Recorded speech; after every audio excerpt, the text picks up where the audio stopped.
For 6 months, I told my therapist, Dr. Monica Wells, everything.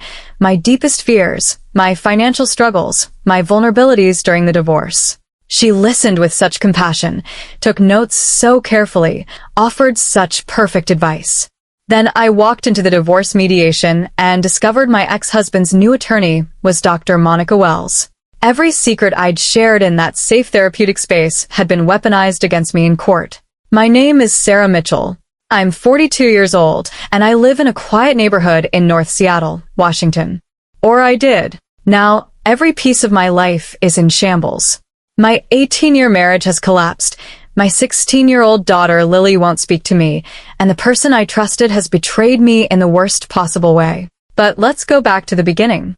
It all started in January, 7 months ago. My husband, Richard, and I were in a bad place. Problems had accumulated over the years. Small fights, big silences, cold looks, separate bedrooms. He'd buried himself in work. I'd retreated into my own world. Lily seemed lost in the middle. One Friday evening, at the dinner table, Richard turned to me and said, "Sarah, I think our marriage is over." Just 5 words. But 5 words that destroyed 18 years. What? I said, my fork falling from my hand. I'm not happy anymore. Neither are you. You know this. Lily got up from the table, ran to her room, slammed the door.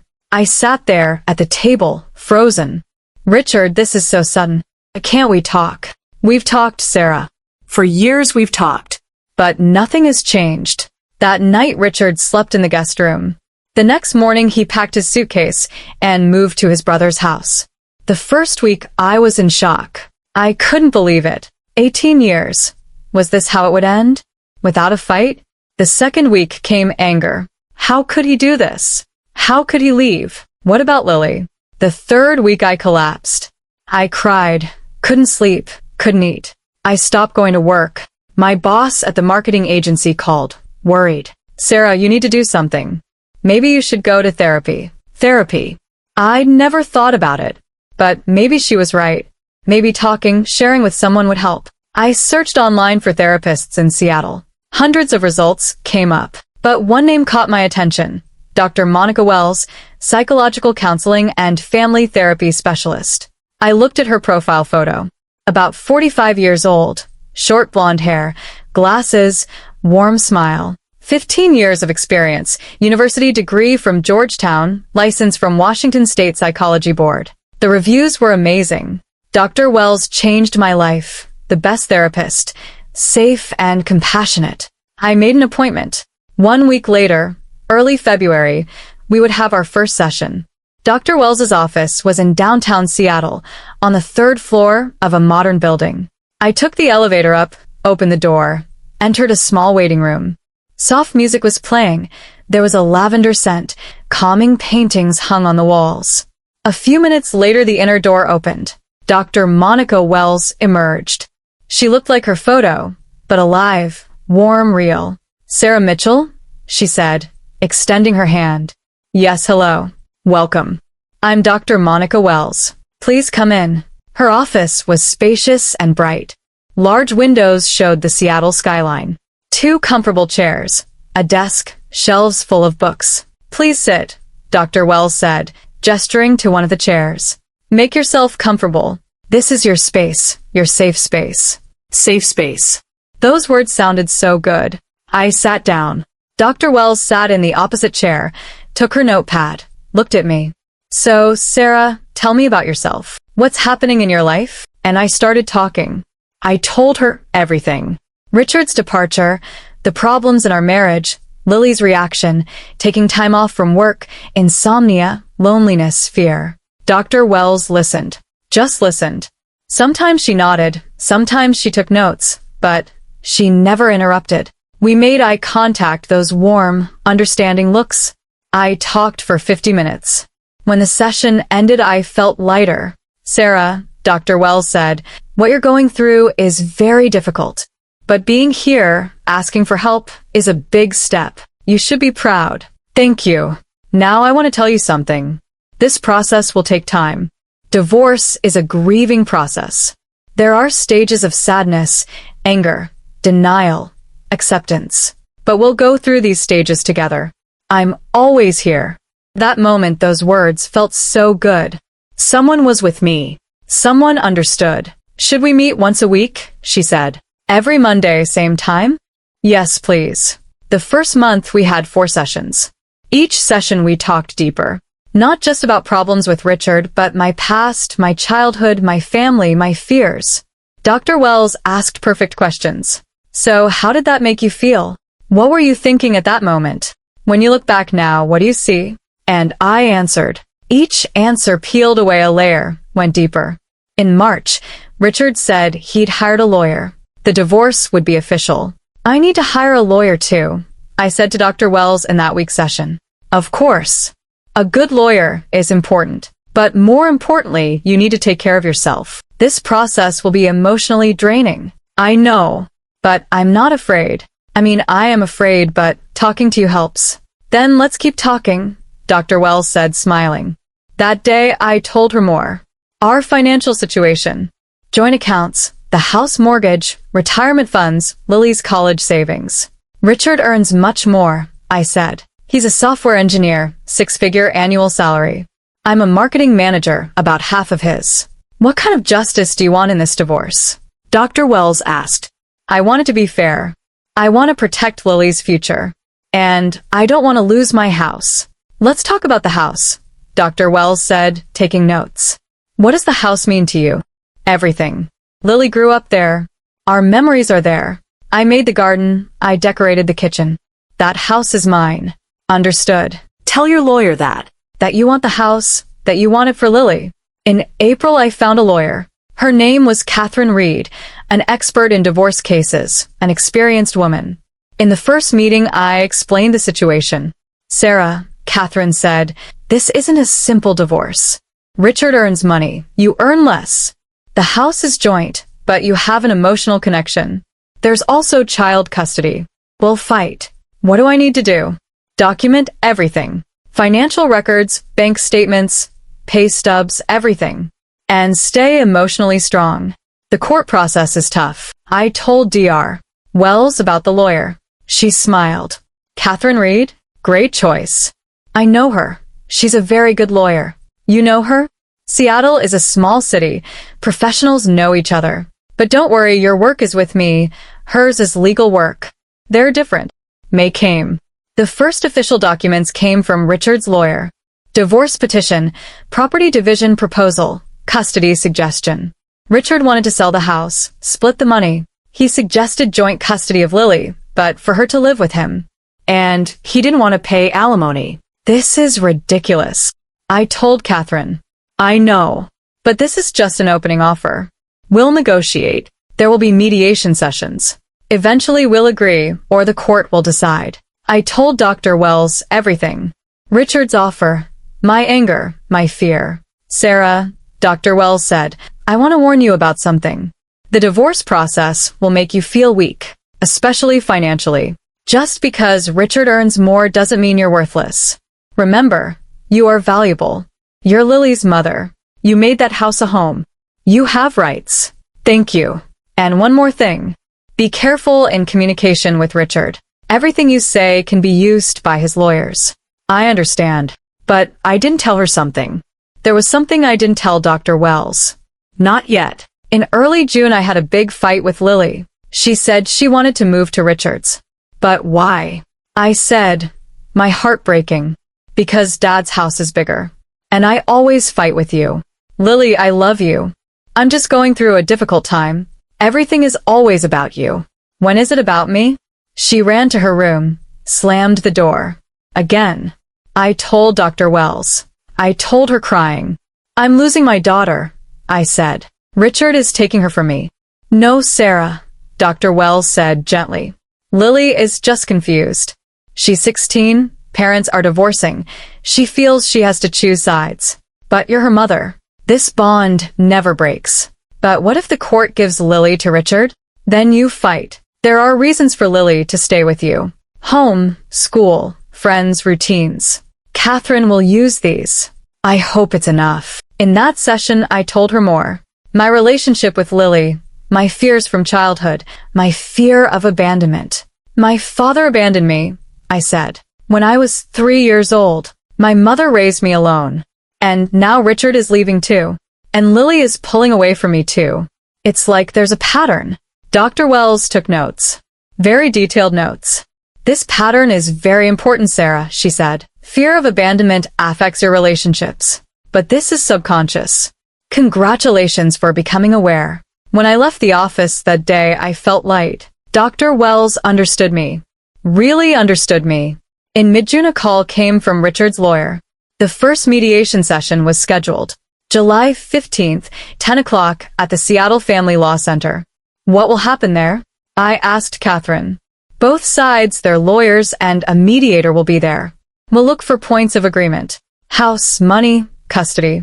If we agree, we don't go to court. If we don't agree, a judge decides. Can we agree? I hope so. But let's see who Richard's lawyer is. Our strategy will change accordingly. In early July, in my last 2 sessions, I talked to Dr. Wells about mediation. How should I prepare? I said. Stay calm, Dr. Wells said. Richard may try to provoke you, but don't react emotionally. Be logical. Know your rights. I'm scared. I know. But Catherine will be with you. And so will I. I mean, I won't be there, but I'll be here. If anything happens, call immediately. Thank you, Dr. Wells. I don't know what I'd do without you. You're welcome, Sarah. This is my job. But also, working with you is a pleasure. You're a strong woman. Those words gave me strength. Strong woman. Maybe I was. July 14th, the day before mediation, we had one last session. Tomorrow everything could change, I said. What if we agree? Or, what if we don't? In both cases, Dr. Wells said, you'll stand, because you've already come a long way. 6 months ago, when you came here, you were broken. Now look, you hired a lawyer. You know your rights, you're fighting. Thanks to you. No, thanks to your own strength. I just held up a mirror. That night driving home, I felt peaceful. Dr. Wells was right. I was strong. Whatever happened tomorrow, I'd cope. But what I didn't know was that tomorrow I would experience the biggest shock of my life. July 15th, Monday morning at 9, I met Catherine Reed at her office.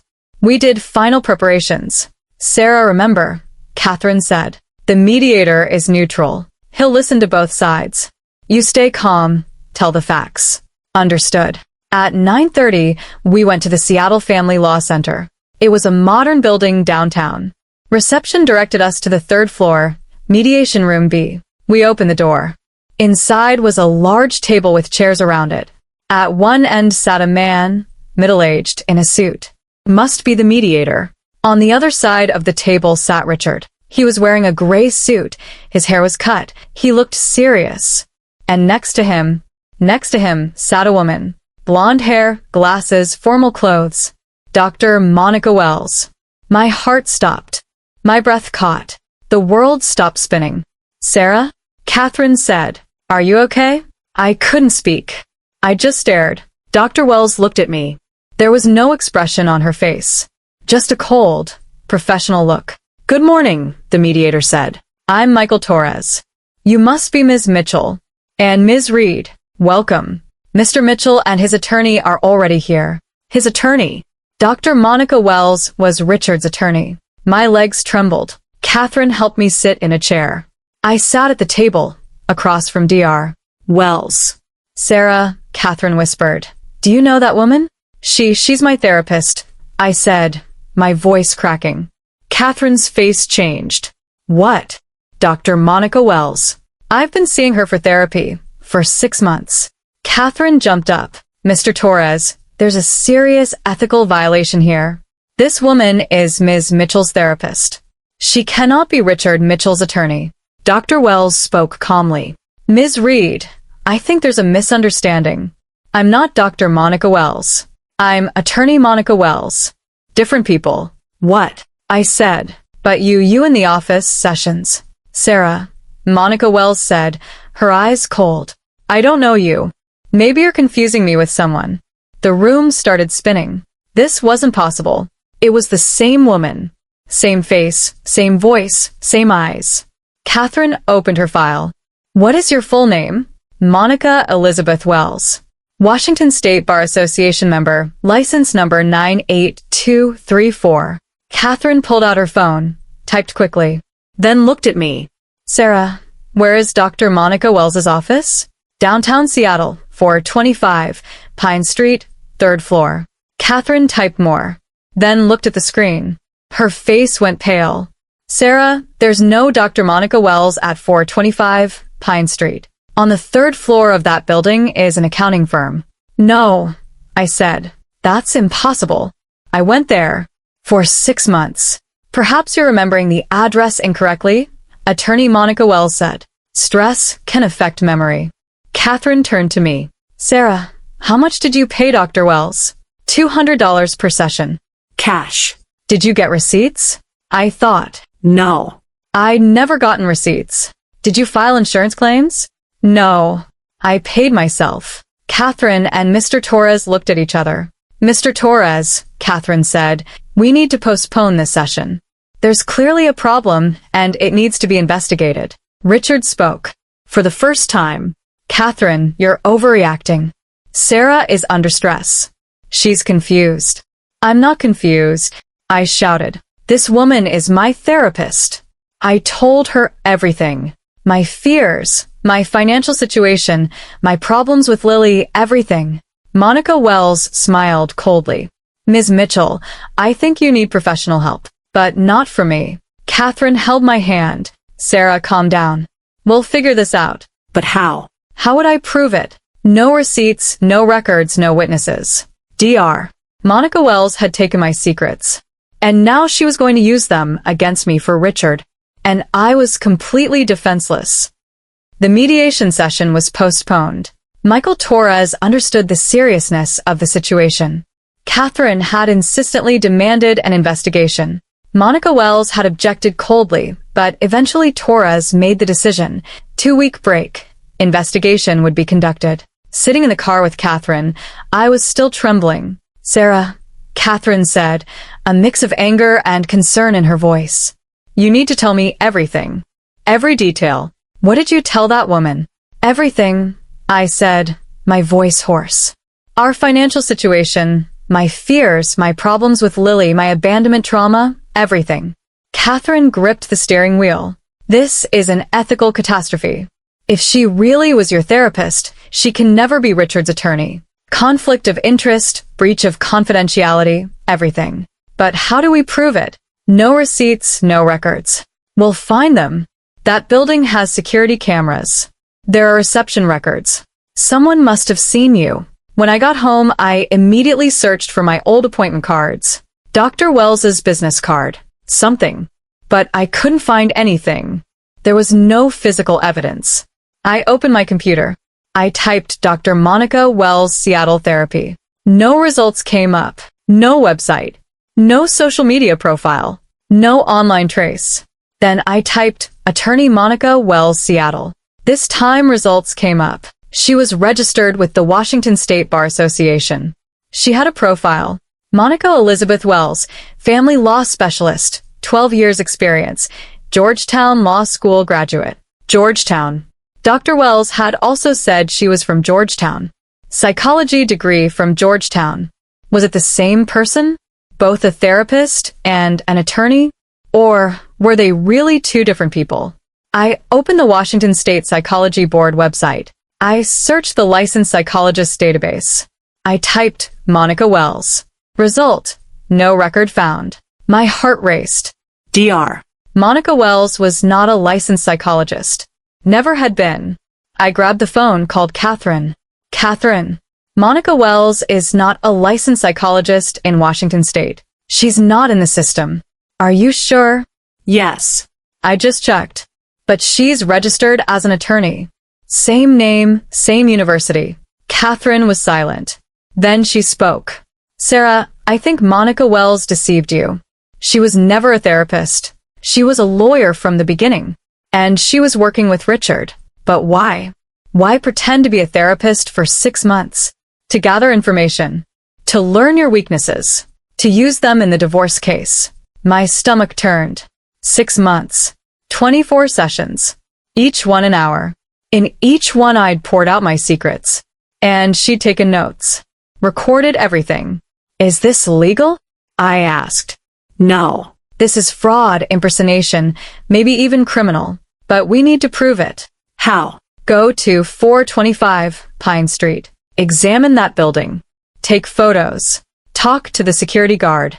Someone must have seen you. Early the next morning, I went to 425 Pine Street. It was a 7-story modern building, glass facade. I entered the lobby. An elderly man sat at the reception desk, a security guard. Good morning, I said. I want to ask you something. Go ahead. Is there a Dr. Monica Wells's office on the 3rd floor? A therapist. The man looked at his computer. 3rd floor, no, there's only Morrison and Associates accounting firm there. They used the entire floor. 6 months ago? Maybe it was there then. No, ma'am. Morrison firm has been there for 5 years. Never changed. But I came here for 6 months every week. The man looked at me. Maybe you went to a different building? No, this one. 425 Pine Street. Definitely this one. I don't know, ma'am. But there's never been a therapist on the 3rd floor. Do you have security cameras? We do, but recordings are only kept for 30 days. We can't see 6 months ago. My hopes crashed. But I tried one more thing. So I never came here? Can't you see me on the cameras? In the last 30 days? No, 8 weeks ago. Then no. The recordings were deleted. When I left the building, my mind was in chaos. I came here. I definitely came here. But how? On the 3rd floor was Monica's office. Waiting room, therapist's chair, Seattle view from the window. Or had it been somewhere else? I pulled out my phone, opened Google Maps. I typed Pine Street, Seattle. There were several Pine Streets. Pine Street North, Pine Street South, Pine Avenue, Pineview Street. Maybe I was remembering the wrong address? But no. She definitely said 425 Pine Street. I remembered it written on her business card. Business card. Where was that business card? I ran home, opened every drawer, searched every file. But there was no business card. Not in my wallet. Not in my purse. Nowhere. It was as if that business card had never existed. I called Catherine. I told her everything. Sarah, Catherine said, worry in her voice. Do you think Monica saw you somewhere else? Maybe her own home? Or another office? I don't know. But it was like this place. A professional office. Reception, waiting room, everything. Okay, let's hire a private investigator. His name is Brian Foster. Former FBI. Expert in these kinds of cases. Let him investigate everything about Monica Wells. Brian Foster came the next day. About 45, serious eyes, an experienced man. I told him everything. I understand, Brian said, taking notes. Monica Wells seems to have 2 identities. Attorney identity is real, therapist identity is fake. She was seeing you somewhere, but we can't find where. Can you find it? I'll try. First, let me learn Monica Wells's address, car, routine. Maybe a clue will emerge. Brian worked for a week. Then he came back with a file. Monica Wells lives in an apartment in Capitol Hill. Luxury place. Her car is a BMW. Every morning at 8 she goes to work, leaves at 6 in the evening. Sometimes works on Saturdays too. Could she be doing therapy at her apartment? Possible. But the apartment building records visitors. I talked to reception. They didn't see her name in the last 6 months. Then where? Brian pulled out another paper. But I found something interesting. Monica Wells has another property. In the Fremont neighborhood, a small office building. She bought it 3 years ago. My heart raced. Address? 1847 Aurora Avenue. 2-story building, 3 offices. 1 empty, 1 accountant, 1 Monica Wells. I couldn't prove it exactly. But according to property records, she owns the building. Can we go there? Let's go. 1847 Aurora Avenue was an old building. The exterior didn't resemble 425 Pine Street. But we went inside. There were 2 floors. We climbed the stairs. On the 2nd floor were 3 doors. 201, 202, 203. Above door 203 was a small sign. Consulting services. My heart started pounding. Was this it? Was this the place? Brian knocked on the door. No one answered. It was locked. Can you open it? I asked. That would be illegal. But we can look through the window. We looked from the adjacent room's window. Window 203's office window was visible. Inside were furniture. Chairs, desk, bookshelf. Familiar? I couldn't remember. It had been 6 months ago. But maybe this could be it. Who owns the building? I asked. Brian looked at the file. Fremont Holdings LLC. But the owner of the LLC is Monica Wells. This was proof. Monica Wells owned this place. And I'd probably come here. But why would she do something like this? I said. Why set up a fake therapy office? Money, Brian said. How much did you pay her? $200 per session. 24 sessions. Total $4,800. Cash. Yes. No receipts, no records, no taxes.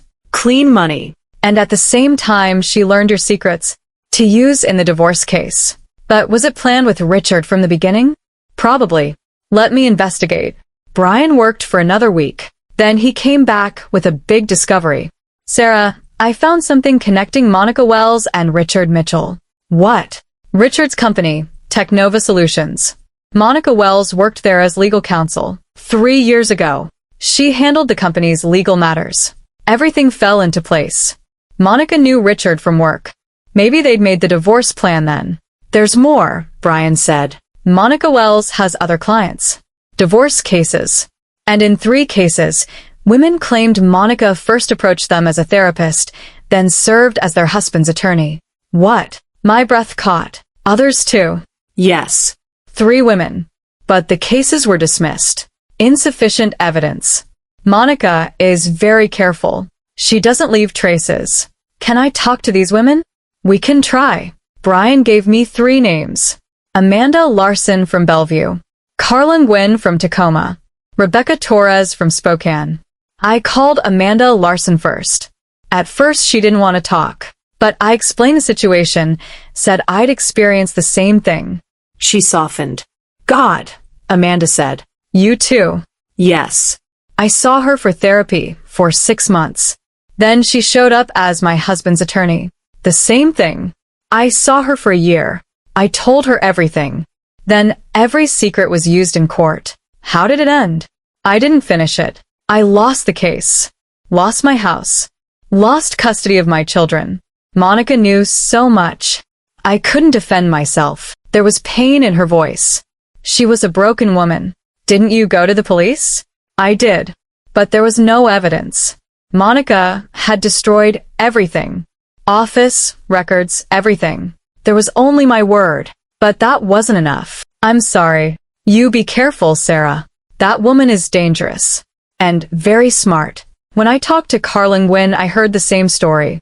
Therapy, secrets, then betrayal in court. Case lost, life destroyed.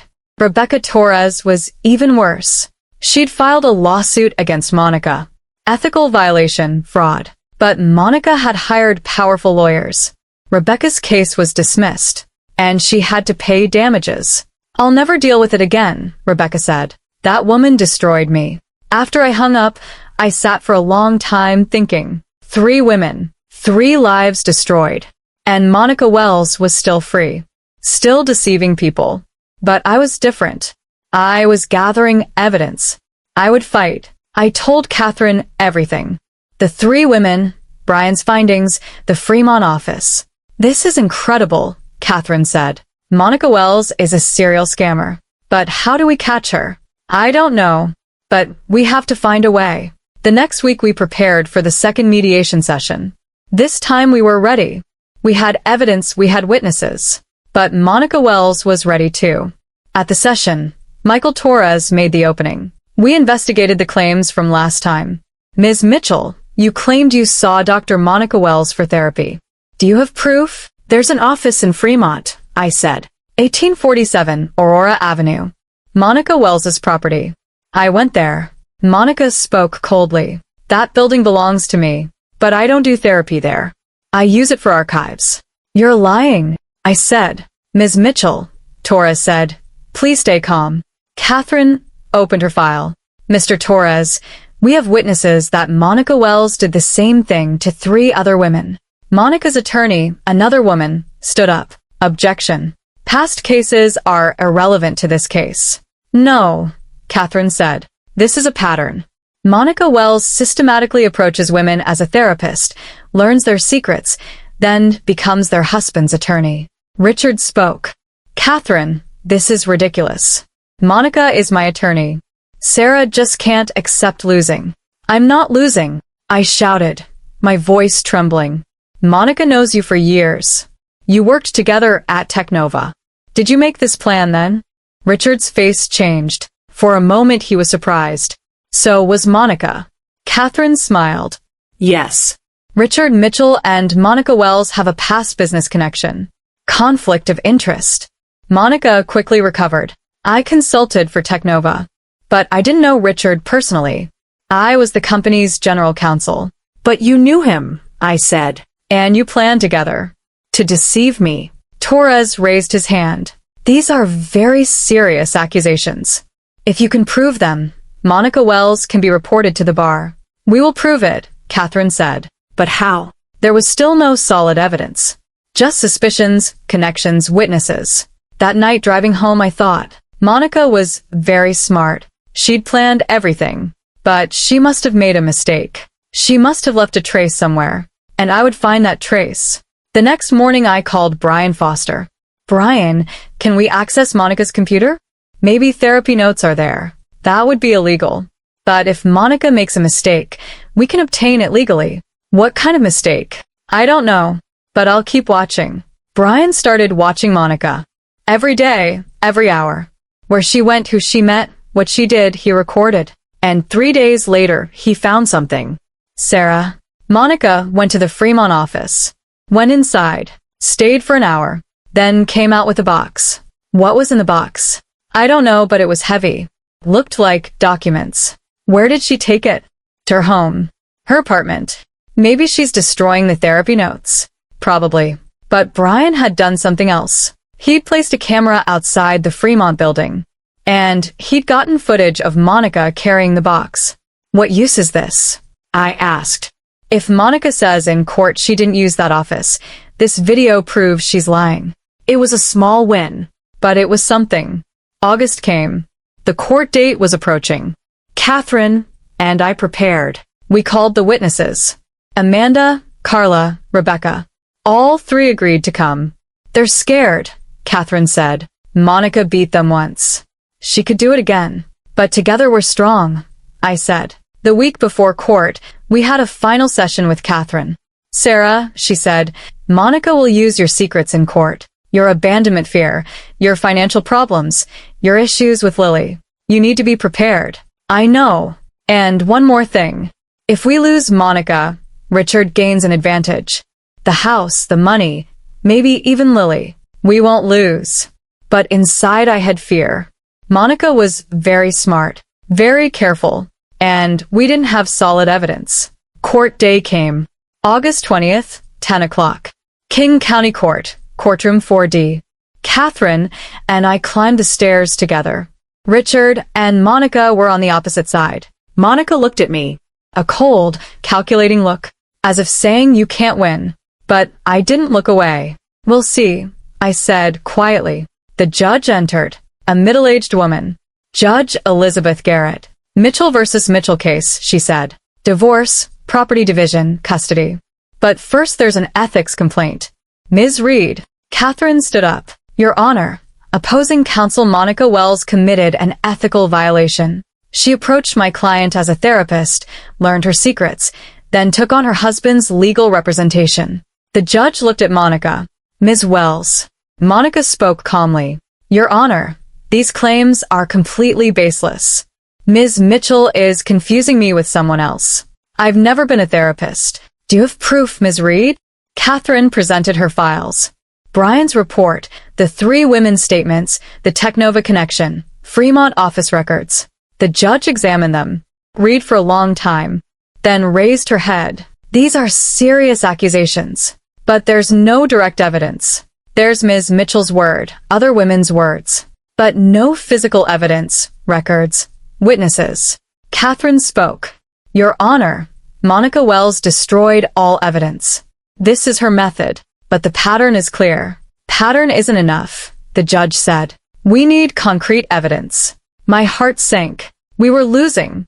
But then something happened. The courtroom door opened. Brian Foster entered. He had an envelope in his hand. Your Honor, Brian said, I apologize for being late, but I found new evidence. The courtroom fell silent. Judge Garrett, Catherine, Monica, Richard, me, we all looked at Brian Foster. What was in that envelope, Mr. Foster? Judge Garrett said, Who are you and why have you come to this court? Your Honor, I'm Brian Foster, licensed private investigator. Ms. Mitchell hired me to investigate Monica Wells. And I found something very important. Monica jumped up. Objection. This is inadmissible. What the private investigator found may have been obtained through illegal means. Your Honor, Brian said calmly, everything was obtained through legal means. Public records, legal surveillance, and a witness statement. The judge nodded. Continue, Mr. Foster. But be brief. Brian opened the envelope. He pulled out a flash drive. Your Honor, there are 3 things on this flash drive. First, footage of Monica Wells entering and exiting the Fremont office. It proves she regularly went there in the last 6 months. Monica's face changed. She paled slightly. Second, Brian said, a statement from Monica Wells' assistant. Her name is Jennifer Park. She worked with Monica for 3 years. And this morning she agreed to talk to me. Jennifer Park? Monica said, panic in her voice. She's not my assistant. She was your assistant, Brian said. She left the job last month, and she's no longer obligated to protect you. Judge Garrett leaned forward with interest. What is this statement? Brian pulled out another paper. Jennifer Park confirms that Monica Wells regularly conducted counseling sessions with women. She called these sessions private clients. Jennifer organized appointments, collected payments in cash. And Monica told her not to keep any records. Catherine jumped up. Your Honor, this is direct evidence. Monica Wells was systematically deceiving women. Monica's attorney, Ems Chun, intervened. Your Honor, where did this statement come from? Why is Jennifer Park speaking now? Because, Brian said, I explained to Jennifer Park that what Monica was doing was illegal, and I offered her immunity. If she tells the truth, there will be no charges. The judge considered. I need to see this statement. But first, what's the third thing? Brian smiled. A small, triumphant smile. Third, he said, Monica Wells's therapy notes. The room froze. Monica jumped up. No. That's impossible. Those notes, they don't exist. They did exist, Brian said. At Jennifer Park's house. When Monica fired you, Jennifer made a backup copy. To protect herself. This is theft. Monica shouted. Illegal. No, Judge Garrett said, sharply. If those notes are real and you committed a crime, those notes are evidence. Mr. Foster, give me that flash drive. Brian handed the flash drive to the judge. The judge inserted it into her computer. She looked at the screen. She read. Her face grew increasingly stern. Ms. Wells, the judge said, her voice icy, there's a file here opened in Sarah Mitchell's name, with the title SM, Divorce Client. And underneath are notes from 24 sessions, each with date, time, and detailed information. Monica sat down. She put her head in her hands. Her defense had collapsed. The judge continued reading. First session, February 6th. SM is in divorce proceedings with Richard Mitchell. Emotionally fragile. Has abandonment trauma. Father abandoned her at age 3. This weakness can be exploited. My heart jumped to my throat. Hearing those words, hearing Monica's true intentions, made me sick. The judge continued. Third session, February 20th. SM described her financial situation. Richard earns $180,000 annually. SM only $75,000. House mortgage has $420,000 remaining. SM doesn't want to sell the house, has emotional attachment. This information should be given to Richard. He should insist on selling the house. Catherine looked at me. Victory sparkled in her eyes. We had the evidence. Finally, we had the evidence. The judge read more. Every session note, every secret, every vulnerability. My problems with Lily, difficulties at work, my insomnia, my use of antidepressants, everything. And at the end of every note the same thing. Inform Richard, or use in case strategy. Enough, Judge Garrett said, disgust in her voice. Ms. Wells, this is unbelievable. You're an attorney. You know the ethical rules. But you systematically deceived women, abused their trust, stole their secrets. Monica raised her head. Panic had now been replaced by anger in her eyes. Your Honor, she said, her voice trembling, yes, I met with these women. But I helped them. They wanted emotional support, I provided it. For a fee, the judge said. And then you represented their husbands. Conflict of interest. It's a legal strategy, Monica said desperately. I was just representing my clients in the best way possible. Through fraud, the judge said. Through impersonation? You presented yourself as a therapist. No. I never said I was a therapist. They misunderstood. Liar, I shouted. I couldn't take it anymore. You told me Dr. Monica Wells, psychological counseling specialist. You had a profile photo, an office, everything. Prove it, Monica said, turning to me. Prove I told you that. There's Jennifer Park's statement, Catherine said. She confirms you presented yourself to women as a therapist. Ms. Chin stood up. Your Honor, as my client's attorney, I advise we postpone this session. There are serious accusations, and we have a right to defend. The judge nodded. You're right. This case is postponed. But Ms. Wells, I'm warning you. I'm filing a formal complaint with the Washington State Bar Association. An ethics investigation will be opened. And if these accusations are true, your license can be revoked. Monica's face went white as chalk. The attorney license was everything. Without it, she was nothing. Session adjourned. The judge said. 2-week break. At the next hearing, this matter will be resolved. She struck the gavel. Everyone stood up. Monica quickly left the courtroom. Ms. Chin rushed after her. Richard stood uncertain, looked at me. Then he left too. Catherine hugged me. We did it, Sarah. We found the evidence. Brian came over to us. Ms. Mitchell, you should thank Jennifer Park. Without her, we never would have found those notes. Can I talk to her? Of course. But be careful. She's scared too. Monica could retaliate. That evening I met Jennifer Park at a cafe. She was about 28, Korean American, a young woman. Her eyes were fearful but determined. Ms. Mitchell, she said. I'm sorry. I knew what Monica was doing. But I was scared. Good job. Good salary. And Monica was very manipulative. I don't blame you, I said. But why did you speak now? Because it was enough. For 3 years, I watched Monica use women. Women like you. Going through hard times, needing help. And Monica exploited them. I couldn't take it anymore. How did you get the notes? Jennifer lowered her voice. When Monica fired me, I found them while cleaning the office. Backed up on an external drive. Monica forgot. I took it to protect myself, in case Monica sued me, so I'd have evidence. Thank you for giving us those notes. You're welcome. But be careful. Monica retaliates.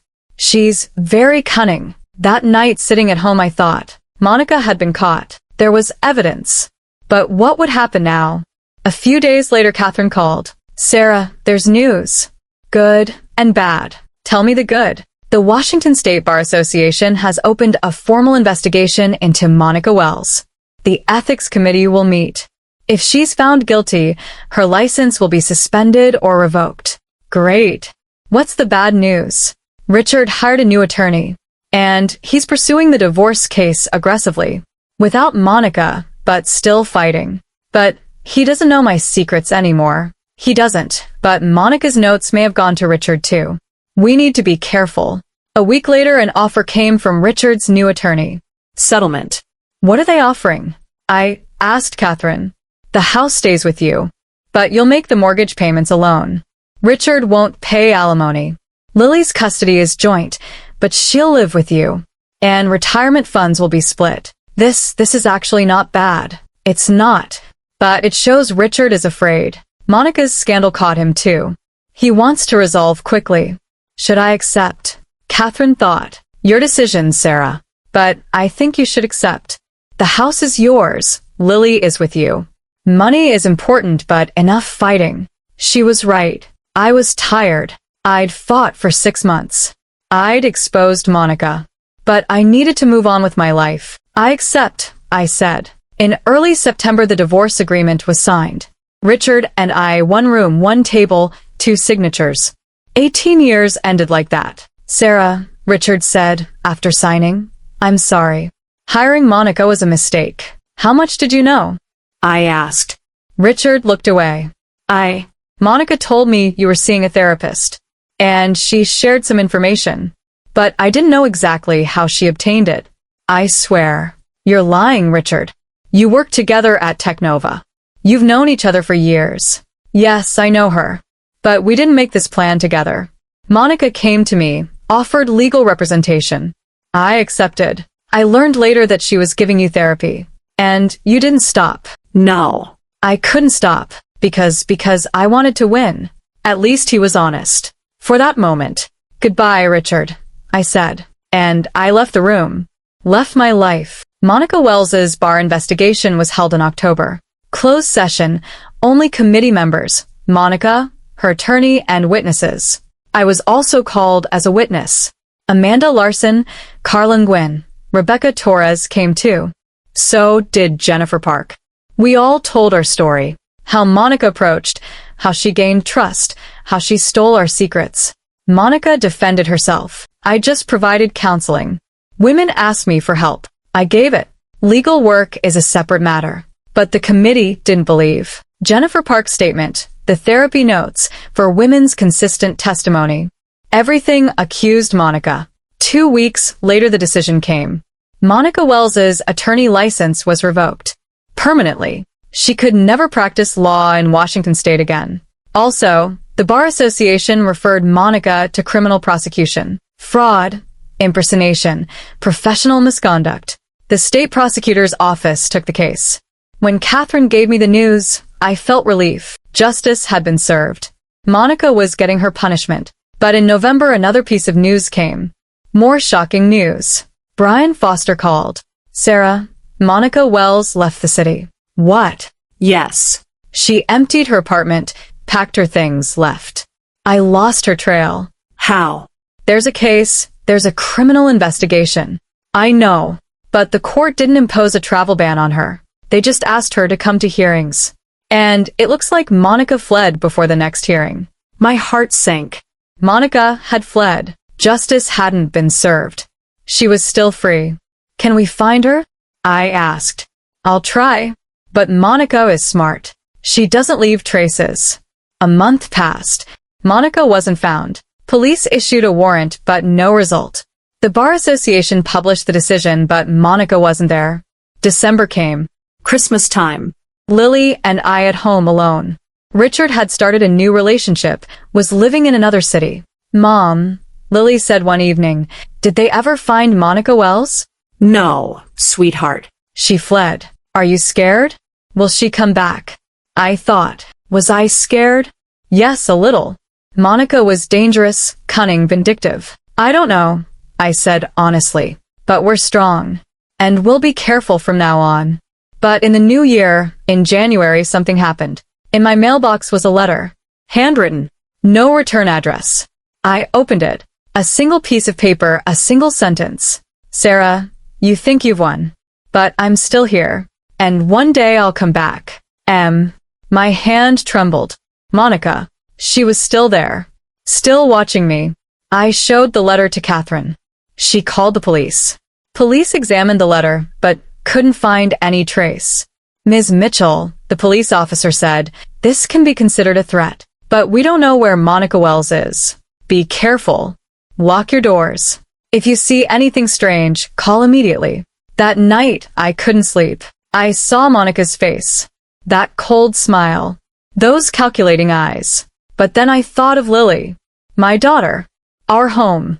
My life. Monica had stolen a lot from me. 6 months, my trust, my peace. But she hadn't beaten me. I was standing. I was strong. I had won. Monica might have fled, but she had no license. No career. No reputation. And me? I'd rebuilt my life. The house was mine. Lily was with me. My job continued. Come, Monica, I said quietly in the dark. If you want to come back, come. I'm ready. Because I wasn't afraid anymore. I wasn't that naive, trusting, defenseless Sarah anymore. I was a warrior. And the next time I encountered Monica, I'd be ready. But what I didn't know was that Monica had one more plan. And it would be set in motion very soon. 3 weeks after Monica's threat letter, in early February, strange things started happening. First at work. My boss called me into his office. His face was serious. Sarah, he said, we received an anonymous email. About you.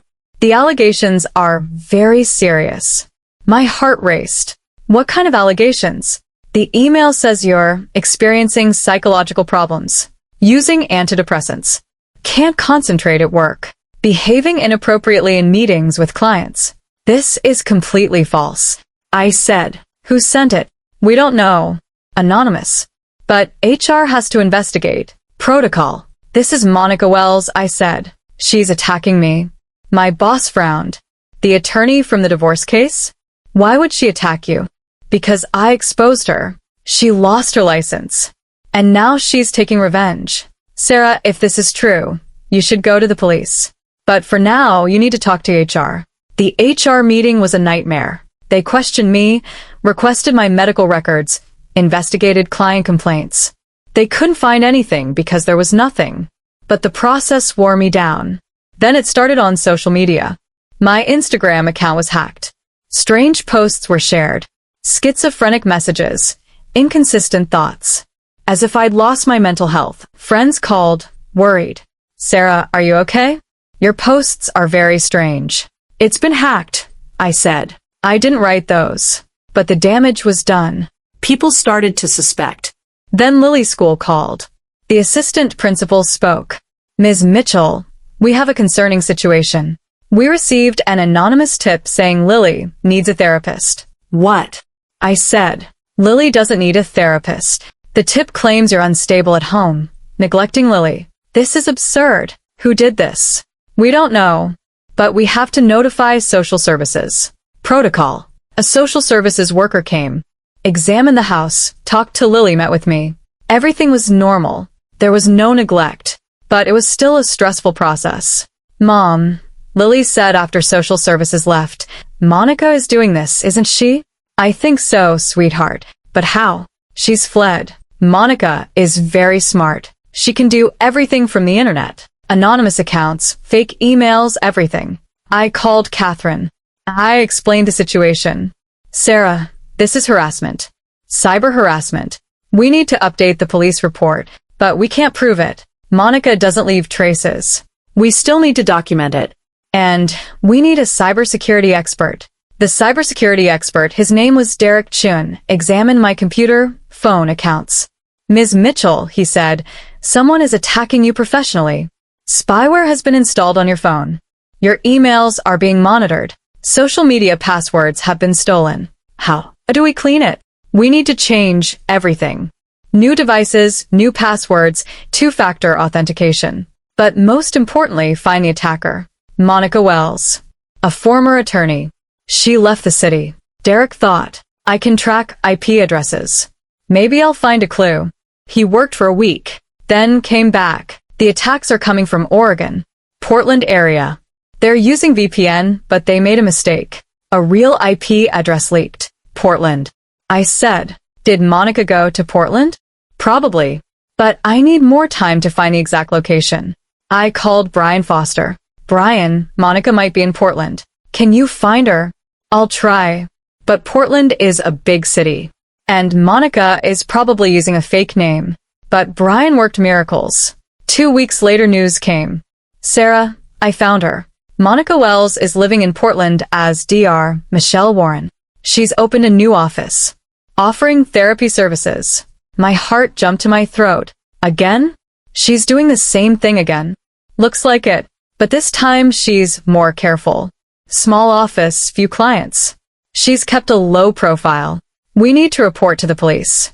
Catherine and I went to Portland police. We explained the file, the Washington case, the escape, the new identity. Portland detective Lisa Morgan took the file. "This is serious," she said. "Interstate fugitive. There's a warrant in Washington. We can arrest her. When? A few days. We need to investigate. We need to be sure." 3 days later, Monica Wells, or Michelle Warren, was arrested at her Portland office during a session with a client. Police knocked on the door. Monica opened it and was handcuffed. Brian was there. He recorded the footage. "Sent it to me." I saw Monica's face. Shock, anger, fear. She'd finally been caught. "Extradition process has started," Catherine said. "Monica will be brought back to Washington. She'll be tried in court. How long will it take?" "A few weeks. But the outcome is certain. Monica will be punished." In March, Monica was brought to Seattle. She was placed in King County Jail. Bail was denied. In April, the first hearing was held. Charges: fraud, unauthorized practice of profession, impersonation, cyber harassment, interstate flight. Monica claimed she was innocent, but the evidence was overwhelming. Jennifer Park's statement, therapy notes, for women's testimony, the new Portland office. The prosecutor presented a strong case. "Your Honor, Monica Wells is a dangerous scammer. She systematically targets vulnerable women, gains their trust, learns their secrets, and uses them. She has destroyed the lives of at least 4 women. And after being caught, she fled and continued committing the same crime in another state." Monica's attorney, another woman, tried to defend. "My client was providing psychological help. Women came to her voluntarily. And information sharing is not illegal. But presenting yourself as a licensed therapist is illegal," the prosecutor said. "And using client secrets is an ethical violation. And fleeing with a fake identity is a crime." The jury deliberated for 3 days, then came back. Verdict: guilty on all charges. Monica's face collapsed. Her attorney shook her head. It was over. The sentencing hearing was held in May. Judge Garrett was again in charge. "Monica Wells," the judge said, her voice stern, "you are an educated attorney. You know the law, but you systematically exploited women. You abused trust. And after being caught, you fled. This court sentences you to 6 years in prison. You will also pay a total of $150,000 in restitution to each victim. 6 years. Monica would serve 6 years in prison. As I left the courthouse, I hugged Amanda, Carla, Rebecca. We were all crying. But this time, they were tears of joy. "We won," Amanda said. "We finally won." "Yes," I said. "And now Monica can't hurt anyone." But just winning wasn't enough. This experience had taught me something. There were more women out there. Women exploited by people like Monica. And I needed to help them. In June, I made a decision. I would establish a nonprofit organization called Therapy Fraud Awareness. I would help people scammed by fake therapists. Catherine joined the board. Brian became an advisor. Jennifer Park also joined as a volunteer. "I want to do this," Jennifer said. "For years, I helped Monica. Now I want to help victims." We held our first meeting in July at the Seattle Community Center. 15 people came. They all told similar stories. Fake therapists, stolen secrets, destroyed lives. "Know this," I told them. "You're not alone. This isn't your fault. You were manipulated, but you can achieve justice. We'll help." Every week the group grew. From 15 to 30, from 30 to 50. Not just from Seattle, people came from all over Washington state, from Oregon, even from California.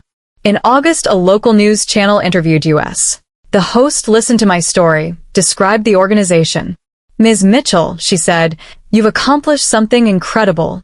You fought your own justice battle and won. Now you're helping others. What does this mean to you?" "What it means," I said, "is that evil cannot win.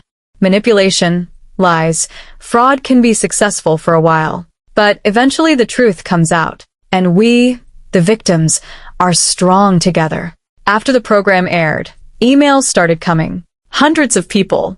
Similar stories, requests for help, messages of support. In September, the Washington State Department of Health contacted us. They were forming a task force to identify fake therapists. They invited me as a consultant. "Ms. Mitchell," The department director said, "Your experience is very valuable. Can you help us? How do we identify fake therapists? How do we protect people?" "Of course," I said. "Let's work together." We worked for 6 months. We prepared a guide. What to look for when choosing a therapist. License verification, red flags, knowing your rights. The guide reached thousands of people. Schools, community centers, hospitals distributed it. In October, 6 months after Monica's sentencing, we celebrated the first anniversary. Therapy Fraud Awareness Organization had helped 150 people. 8 fake therapists had been reported, 3 had been arrested. A total of $420,000 in restitution had been recovered. Amanda, Carla, Rebecca, and I had dinner together. A victory dinner. "Sarah," Rebecca said, "you gave us hope. When Monica destroyed me, I thought I'd never stand up again. But you fought. You won. And you showed us the way. We all did it together," I said. "Without you brave women, Monica could never have been convicted." "But you were the leader," Amanda said. "You didn't give up." They were right. I hadn't given up. For 6 months, Monica had manipulated me. She'd stolen my secrets. She'd tried to destroy my life, but I'd stayed standing. I'd fought. I'd won. In November, Lily started applying to colleges. She was 17 now. A strong, smart, independent young woman. "Mom," she said one evening, "I want to study psychology." "Really?" "Yes. I saw what you went through with Monica, and I realized that therapy is a very powerful tool. In good hands it heals. In bad hands it destroys. I want to be one of the good hands." My eyes welled up. My daughter had learned from what I'd experienced. From evil, good had been born. "I'm so proud, sweetheart," I said. "You'll be an amazing therapist." December came. Holiday season. Last Christmas, I was broken, alone, scared. Monica had fled, threatened me. But this year was different. Lily and I sat in our home. The tree was decorated. There were gifts. There was peace. "Mom," Lily said, "are you happy?" I thought, was I happy? Yes. I was divorced but free. I'd been manipulated but gained wisdom. I'd fought and won. "Yes, sweetheart," I said. Very happy. That night going to bed, I looked in the mirror. I saw my face. I was 42, but looked younger. I was brighter, stronger. Sarah Mitchell had transformed from victim to warrior. In January, exactly 1 year later, Therapy Fraud Awareness organized a big event. Trust and Healing Summit. Hundreds of people came. Therapists, victims, advocates, lawmakers. I gave the opening speech in the big hall with a microphone to hundreds of people. 1 year ago today, I said, I was a broken woman. Someone I thought was a therapist had betrayed me. She'd used my secrets. She'd tried to destroy my life. But I want to tell you, being a victim is not a choice. But staying a victim is a choice. I chose not to stay a victim. I chose to fight. I chose justice. And I won. Monica Wells is now in prison. She'll serve 6 years. She has no license, no career. She can never harm anyone again. But more importantly, I grew stronger. The woman who tried to weaken me by using my secrets actually strengthened me. Because now I'm not ashamed. Now I'm not afraid. Now I don't blindly trust anyone. If you've also been a victim of therapy fraud, know this. You're not alone. You don't need to be ashamed. The fault isn't yours. The fault is the manipulator's. And you can achieve justice. It may be difficult. It may take time. But it's possible. I did it. You can too. Most importantly, believe in yourself. You are strong. You are valuable. You deserve it. Applause rose. People stood up. Lily came on stage next to me, hugged me. Catherine, Brian, Jennifer, Amanda, Carla, Rebecca, they were all there. That night driving home, sitting in the car quietly with Lily, I looked back. 20 months ago, in January, Richard had left me. My life had collapsed. Then Monica came. With fake compassion, fake help. But her true intent was fraud. For 6 months, she'd manipulated me. She'd learned all my secrets. And then she'd used them against me in court. But I hadn't given up. I'd investigated, fought, won. Monica was in prison. I was free. But more importantly, I'd created a community. I'd helped hundreds of people. I'd changed lives. Monica had tried to destroy me, but I'd built something stronger than her. And this was my ultimate victory. Today, as I share this story with you, my heart is at peace. Because I know some of you are experiencing similar situations. You trusted a therapist, a counselor, a mentor, and that trust was abused. I want to tell you, this is not your fault. Manipulators are very smart. They're masters at gaining trust. And you are just a person asking for help. But now what will you do? First step, don't be ashamed. Share what you experienced. With a friend, a family member, the police. Staying silent protects the manipulator. Second step, gather evidence. Emails, messages, records, payments. Everything is important. Third step, get professional help. Lawyer, investigator, cybersecurity expert. Don't fight alone. Fourth step, fight. File complaints with licensing boards. Report to police. Go to court. Demand justice. And fifth step, heal. Find a real therapist. Join a support group. Take care of yourself. I did it. You can do it too. Remember, manipulators seem powerful, but their power is illusion. Real power is actually in us. In the victims. In the people who stand up, fight, win. Monica Wells taught me many things, but not the things she wanted to teach. She taught me not to trust blindly. She taught me to protect my boundaries. She taught me to believe in myself. And most importantly, she taught me that weakness isn't shameful. Our weak moments make us human, but how we stand up from those moments makes us heroes. I am a hero. You are a hero too. We are all heroes. And together, we are stronger. Thank you so much for listening to my story to the end. If you learned something from the story, were affected, found hope, please like the video and subscribe to the channel. That way we can reach more people, change more lives. Write in the comments what city you're watching from and what time it is right now. I love seeing wonderful people listening to me from different corners of the world. If you'd like to learn more about therapy fraud, you can visit the Therapy Fraud Awareness website. There you'll find resources, guides, and support. I share new life stories for you every day. My 2 most popular stories will appear on the screen now. You can choose one and watch it. Thank you again for following me, listening to my stories, being part of this community. Remember, you are strong. You are valuable. You are worthy. And life has very beautiful things in store for you. See you in the next story.